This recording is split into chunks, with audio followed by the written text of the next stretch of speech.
오늘부터 민주노총과 한국노총의 전국 타워크레인 노조가 파업에 돌입합니다. 이렇게 되면 아파트 등 전국 건설 현장에서 큰 혼란이 생길 것으로 우려되는데요. 강산 기자와 함께 자세히 알아보겠습니다. 강 기자, 네. 두 노총의 타워크레인 노조가 동시에 파업에 나선다고요? 그렇습니다. 한노총과 민주노총은 양대 타워크레인 노조는 오늘부터 이 파업을 선언하고 고공농성에 돌입을 했습니다. 전국 공사 현장에 깔린 이 3,000대 타워크레인 중에서 약 2,500여 대가 당장 멈춰설 것으로 보입니다. 이 양대 노총의 타워크레인 동시 파업은 이번이 처음인데요. 한국노총은 지난달 86%의 찬성으로 파업을 결의했고 민주노총 타워크레인 노조는 쟁의행위 찬반 투표에서 59% 찬성을 끌어냈습니다. 두 노조는 점거파업과 별도로 청와대와 국회, 정부 세종청사에서 이틀 동안 집회를 열 계획입니다. 네, 양대 노총이 파업에 들어가는 구체적인 이유는 뭡니까? 양대 노조의 핵심 요구사항은 3톤 미만의 소형 타워 크레인을 현장에서는 사용하지 말아달라는 겁니다. 최근 건설 현장에서 사용이 늘어나는 이 소형 타워 크레인이 일정한 교육만 이수하면 운행을 할 수가 있기 때문에 안전에 대한 우려가 나온다는 건데요.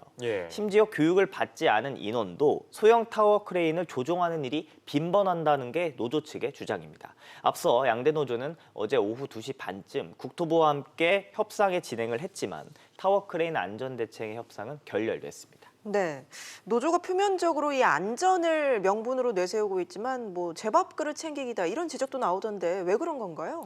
네, 업계에서는 실제로 그런 지적이 나오고 있는데요.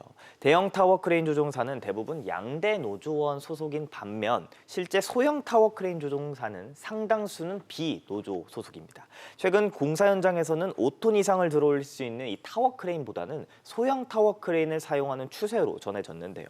양대 노조처럼 소속 노조원을 쓰라고 강요하지도 않고 간단한 교육만 받으면 리모컨으로 조작할 수 있어 건설사 입장에서는 비용 부담이 상대적으로 적기 때문입니다. 업계 추산에 따르면 전국 현장의 소형 타워 크레인은 약 1,800대이고 이들은 일반 타워 크레인만 할 수 있는 대형 작업 이외에는 모두 투입될 수 있는 상황입니다.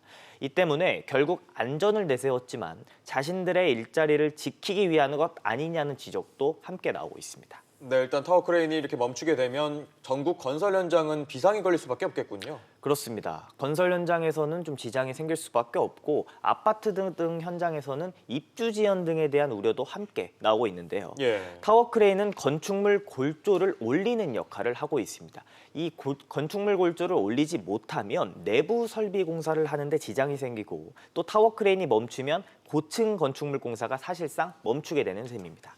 또 건설사 입장에서는 대체 인력과 장비를 구하는 데 비용이 들고 공사가 늦춰지면 지체 보상금을 물게 될 가능성이 생깁니다. 아파트의 경우 이 지체 보상금은 곧 수익성 악화로 연결되기 때문에 건설사들은 남은 공사 기간에 공사를 마무리해야 하는데요. 건설사가 보상금을 내지 않기 위해 공사 속도를 높인다면 부실 공사 가능성이 생기고 이에 따른 피해는 소비자의 몫입니다. 네, 알겠습니다. 강 기자 얘기 잘 들었습니다.